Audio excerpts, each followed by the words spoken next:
Hello and welcome to this presentation on the importance of books. My name is Hayley White and I am an Early Years Advisor for Buckinghamshire Council. I hope you enjoyed today's session.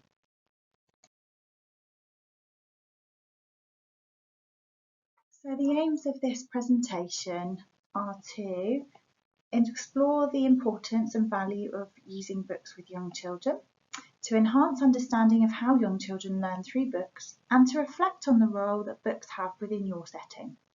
We know that good provision already supports communication and language. However, this will be an opportunity to take a fresh look at how children learn through the use of books and what practitioners can do to support it. It will also be an opportunity to reflect on how to increase children's experiences through the use of books. A survey conducted in May 19 had the following statistics, which show a decrease in the use of books at bedtime. It showed 25% of parents use technology at bedtime. It showed that 65% give children time on a tablet or on a TV instead of a bedtime story. It showed that 6% never read a bedtime story.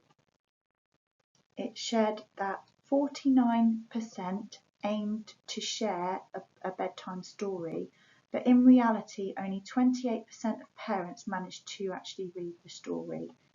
And it also was very sad to read that 20% say they are too busy to hold a bedtime story. So I'd like you to consider this statement for a minute. Do you agree? What are your thoughts around this and what implications does this have for you as a practitioner?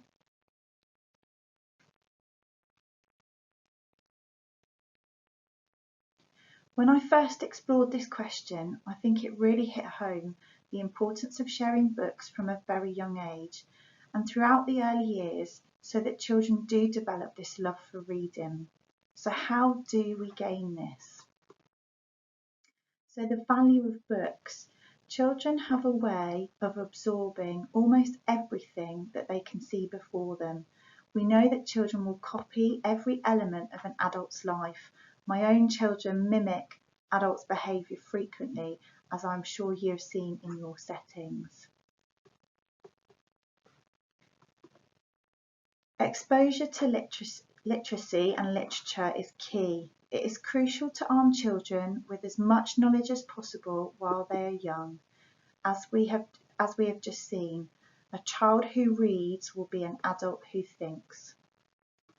Exposure to a wide variety of literature is a bridge that connects them to an unlimited amount of success throughout life, and it brings a knowledge of aspects that they may not have experienced to date. This bridge is represented not only by educators, but also by parents, family, mentors, and other leaders, and this in turn will enhance their knowledge and understanding of the world around them. It makes connections with the visual. Children need the ability to learn through books, especially, and to be able to make connections using the visual part of their brain. We know that language and memory are connected and that books have a big part to play in this. So children need language, they need vocabulary, and they need memory. Cognition links to language and associated words children have. This is influenced by the link to clarity and name objects. Children with good language can store and retrieve language when needed, meaning that great talkers become greater readers and writers. So what do you and your setting do to develop the concept of new vocabulary? What is new? How do we know that it is new if we don't record what a child already knows? Books are one of the key ways to make a difference with vocabulary.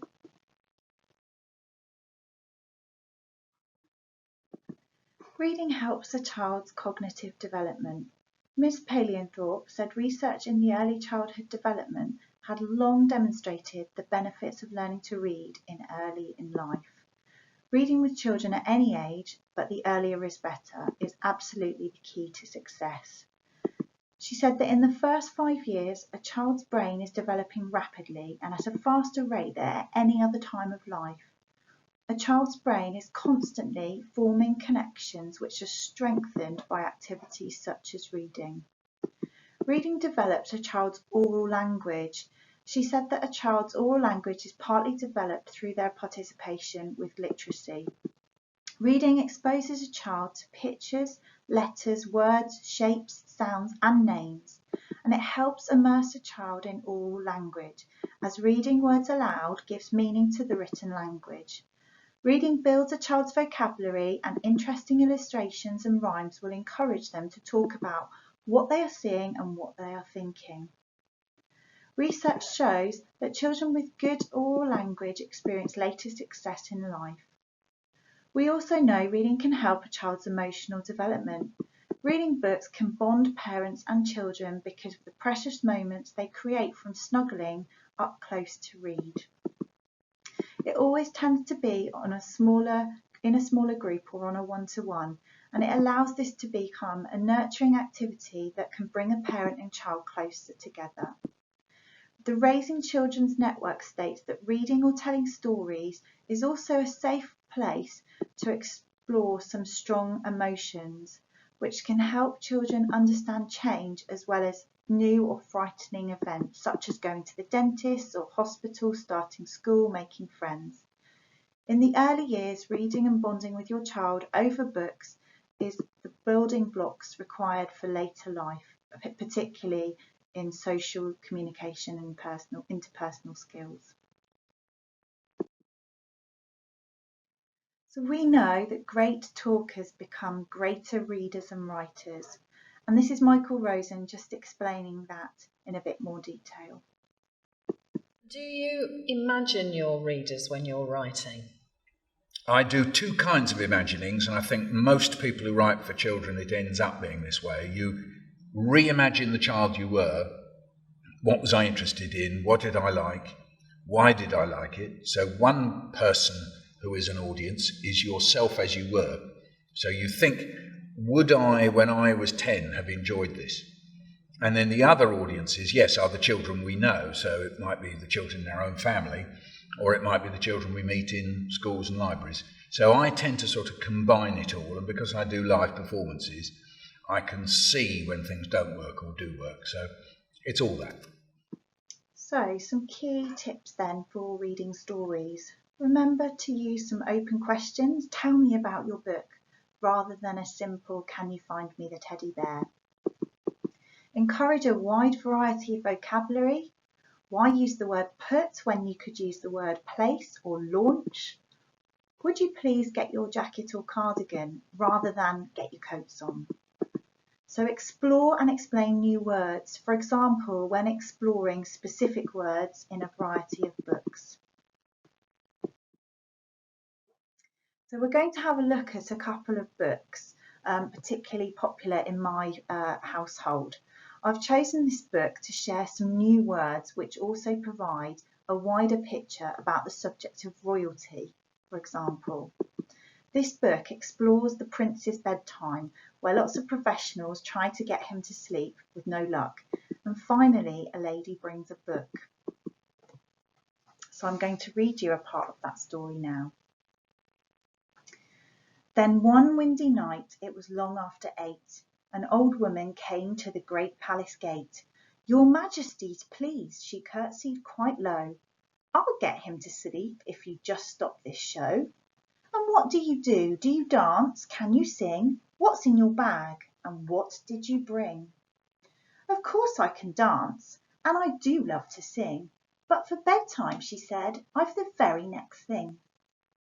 Reaching into her basket, she pulled out a book and said to the prince, I'll read while you look. But where are the pictures? He asked in surprise. You'll see them, she said, if you just close your eyes. So that's what he did. He shut his eyes tight, and soon after that fell asleep for the night. So you can see in this example perhaps some new words such as majesties, curtsies, not only introducing the vocabulary but also what happens when you meet a member of royalty, giving children that wider experience. Did you know a child's vocabulary at age 5 predicts their outcomes in life at age 30? So therefore practitioners have a key responsibility to increase children's language. Books can certainly be fun for adults to read, and certain authors like to give and introduce tongue twisters to keep you on your toes. Again, giving the children a real sense of rhythm and rhyme. This book by Julia Donaldson does exactly that. Here is a very, very short section, and this is from The Cook and the King. Good, said the cook, so the two men shared. What great cooking, the king declared. What well-chopped chips and what well-fried fish. All in all, a delicious dish. It tastes just right, said the full-up king, and he smiled like anything. Congratulations, Wobbly Bob. You may be a wimp, but you've got the job. So you can see, so lots of tongue twisters in that section.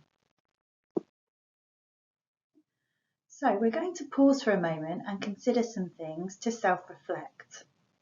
So do you have a range of books available within your setting that include rhyme, rhythm and tongue twisters? So it would be good here to carry out a book audit. Examine or inspect the books that you currently have. Do they reflect different cultures? Is there a balance between fiction and non-fiction? Have we got some rhyme, some alliteration? So it's important to make sure that your books reflect a wider variety. Do you plan that each child experiences a book and has the opportunity to have that one-on-one time? Do you ensure that children come and access reading a book on a one-to-one, or is it left to chance? If it is left to chance, perhaps that could be an action to make sure this is recorded somewhere so that across a week you can make sure that children all have this opportunity. Does your setting buy books for a particular reason and keep up with new ideas? Again, if this isn't accessed, children will maybe become bored with the selection that you have. Or perhaps could you introduce a home lending library, somewhere where parents could access some of the resources that you have? Ultimately, we know that children love to copy and pretend to be the adult. This little boy has clearly listened to lots of bedtime stories, and you can tell from his expressions he is copying some of the adults around him. Here is a very short section from the video. Today I'm going to read Monkey Puzzle and I hope you enjoy.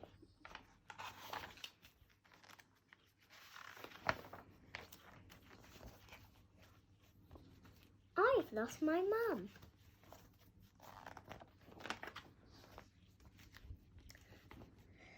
Hush, little monkey, don't you cry.